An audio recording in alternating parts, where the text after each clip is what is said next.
Welcome to exam सहपाठी। आज के इस क्लास में हम एनसीईआरटी सार संग्रह पुस्तक से अपना इंडियन पॉलिटी सब्जेक्ट को कर रहे हैं। और आज का जो हमारा टॉपिक है वो है राज्य के नीति निर्देशक तत्व यानी कि directive principles of state policy.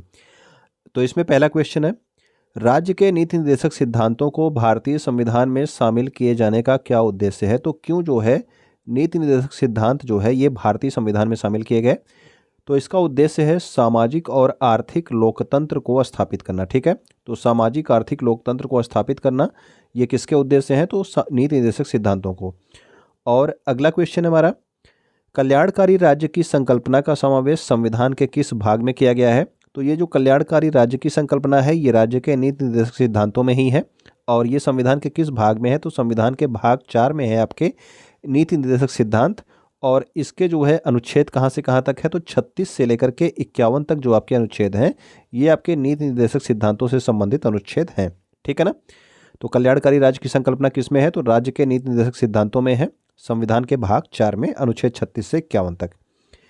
अगला हमारा क्वेश्चन है, भारतीय संविधान में किसके अंतर्गत पंचायती राज प्रणाली की व्यवस्था की गई है। तो पंचायती राज प्रणाली की व्यवस्था किसके अंतर्गत की गई है, तो पंचायती राज प्रणाली आपके किस में दिया गया, अनुच्छेद 40 में दिया गया है। ठीक है ना। और ये आपके राज्य के नीति निर्देशक सिद्धांतों के अंतर्गत आता है। ओके। समान आचार संहिता राज्य के नीति निर्देशक तत्वों का भाग नहीं है, किंतु समान नागरिक संहिता जो है ये नीति निर्देशक तत्व हैं। तो ये आपका यूनिफॉर्म सिविल कोड है, समान नागरिक संहिता ये आपके नीति निर्देशक तत्व हैं। जबकि आपका समान आचार संहिता जो है ये नीति निर्देशक तत्व नहीं है। ठीक है ना, ये भी आप याद रखेंगे पॉइंट।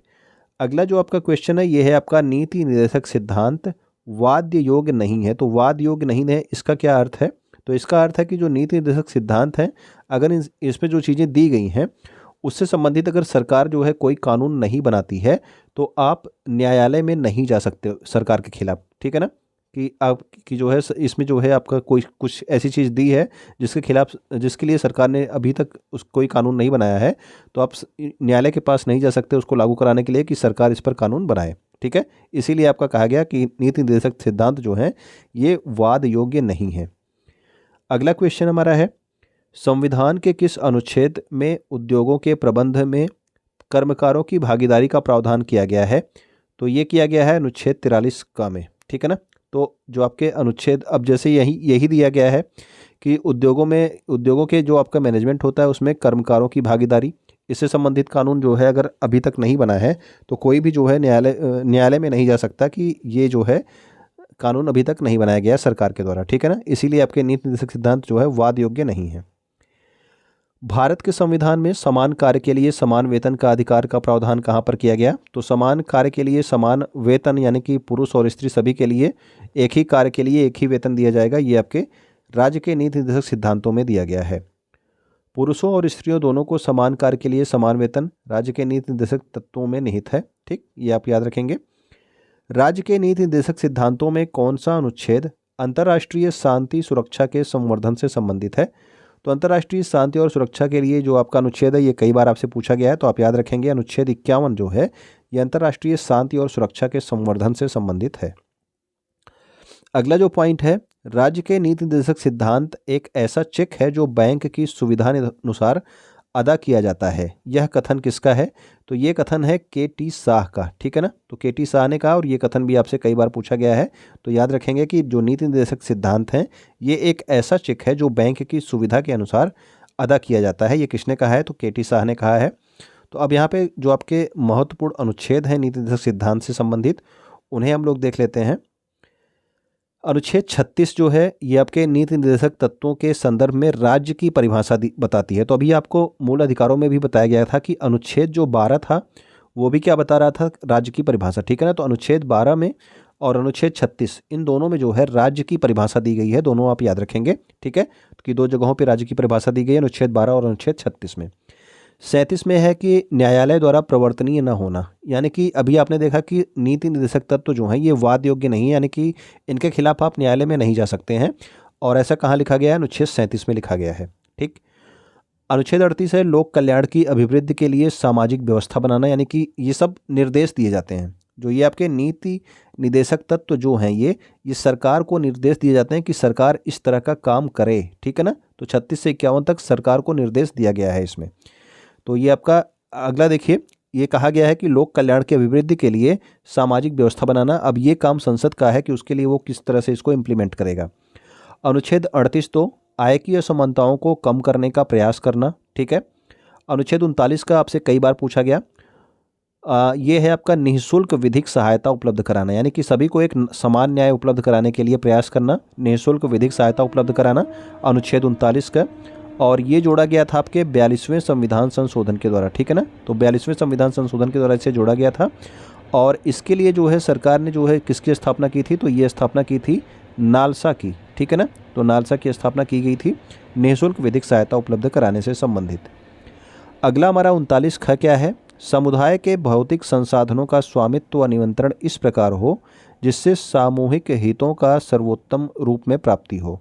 तो ये आपका अनुच्छेद 39 ख है, ठीक है ना, संसाधनों के स्वामित्व से संबंधित। अनुच्छेद 39 ग है, पुरुष और स्त्रियों दोनों को समान कार्य के लिए समान वेतन। तो ये आपका अनुच्छेद 39 ग है, ये भी आप अनुच्छेद याद रखेंगे, ठीक है। अगला हमारा अनुच्छेद 39 अंग, ये क्या कहता है कि पुरुष और स्त्री कर्मकारों के स्वास्थ्य व शक्ति का तथा बालकों के सुकुमार अवस्था का दुरुपयोग न हो, यानी कि इनके साथ कोई दुर्व्यवहार न किया जाए, ये जो है निश्चित किया जाए सरकार के द्वारा, अनुच्छेद 39 अंग में कहा गया। अभी आपका अगला है अनुच्छेद 40, इंपॉर्टेंट है, जरूर याद रखेंगे। ग्राम पंचायतों के गठन से संबंधित है, किस अनुच्छेद में है, तो अनुच्छेद 40 में है, ठीक है ना। अनुच्छेद 41 कह रहा है कि कुछ दशाओं में काम, शिक्षा व लोक सहायता पाने का अधिकार, यानी कि जो गरीबी है या बीमारी है या भुखमरी, कोई भी ऐसी अवस्था होती है, ठीक है ना, तो उसमें लोगों को काम, शिक्षा और लोक सहायता पाने का अधिकार है, ये सरकार ये उपलब्ध कराएगी। क्योंकि अभी आपको बताया गया कि ये आपके केवल एक निर्देश है सरकार को कि सरकार इस तरह के काम करे, ठीक है ना। और अगर सरकार इस तरह के काम नहीं करती है तो आप उसके खिलाफ न्यायालय भी नहीं जा सकते हैं, अनुच्छेद 37 में लिख दिया गया है। काम की न्याय संगत और मानवोचित दशाएं तथा प्रसूति सहायता ये उपलब्ध कराना किसका कर्तव्य है, ये भी आपके अनुच्छेद 42 में कहा गया है, राज्य का कर्तव्य। अनुच्छेद 43 कर्मकारों के लिए निर्वाह मजदूरी जो है निश्चित करना है, इसके लिए जो है मजदूरी का समय निश्चित करना, मजदूरी में जो है छुट्टी निश्चित करना, ये सब जो है अनुच्छेद 43 के अंतर्गत आ जाएगा। अब यहाँ पे एक नीचे पॉइंट दिया है, पॉइंट भी देख लेते हैं, इसके बाद ऊपर के कुछ पॉइंट देखते हैं। मूल अधिकार कानूनी रूप से मान्य है, जबकि नीति निर्देशक तत्व नैतिक एवं राजनीतिक मान्यता प्राप्त हैं। तो नैतिक और राजनीतिक मान्यता प्राप्त क्यों कहा गया, क्योंकि इसके खिलाफ आप कोई जो है अदालत नहीं जा सकते हैं, ये केवल राज्य को बताया गया है कि राज्य को क्या करना चाहिए। अब राज्य करे या ना करे ये उसके नैतिक जो है मूल पर निर्भर है, ठीक है। जबकि मूल अधिकारों को लागू कराने के लिए आप सुप्रीम कोर्ट और हाई कोर्ट में जा सकते हो, ओके। अब देखते हैं और आगे के अनुच्छेद को। अनुच्छेद 43 का क्या कह रहा है, तो ये कह रहा है उद्योगों के प्रबंधन में कर्मकारों का भाग लेना। तो उद्योगों के प्रबंधन में कर्मकारों का भाग लेना इंपॉर्टेंट है, ये भी आप याद रखेंगे अनुच्छेद 43 का को, ठीक है। अगला हमारा है अनुच्छेद 43 ख, सहकारी समितियों के स्वैच्छिक गठन, यानी कि लोग सहकारी समितियों का गठन कर सकते हैं, इनका संचालन कर सकते हैं। इसके लिए लोकतांत्रिक नियंत्रण और व्यावसायिक प्रबंधन को बढ़ावा देगी कौन, सरकार को बढ़ावा देने के लिए कहा गया है। सहकारी जो समिति है, ये शब्द जो है पहली बार 97वां संविधान संशोधन जो है 2011 में आया था, ठीक है ना। अनुच्छेद 44 क्या है, तो अनुच्छेद 44 भी आपका इंपॉर्टेंट है। तो आपका यूनिफॉर्म सिविल कोड जो है ये आपका अनुच्छेद 44 है, ठीक है। वर्तमान में जो है इसको लागू करने की बात की जा रही है सरकार के द्वारा। सभी नागरिकों के लिए एक समान नागरिक संहिता, यानी कि सभी के लिए समान कानून होगा, अनुच्छेद 44 है। अनुच्छेद 45 कहता है कि 6 वर्ष से कम आयु के बच्चों के लिए निःशुल्क और अनिवार्य शिक्षा का प्रावधान। तो ये भी आपके राज्य के लिए कर्तव्य निर्धारित किया गया है कि उनको पोषक तत्व उपलब्ध कराएं और सब चीज़ें उपलब्ध कराएं 6 वर्ष से कम आयु के बच्चों के लिए, यानी कि 0 से 6 के बच्चों के लिए की बात की गई है अनुच्छेद 45 में, ठीक है ना।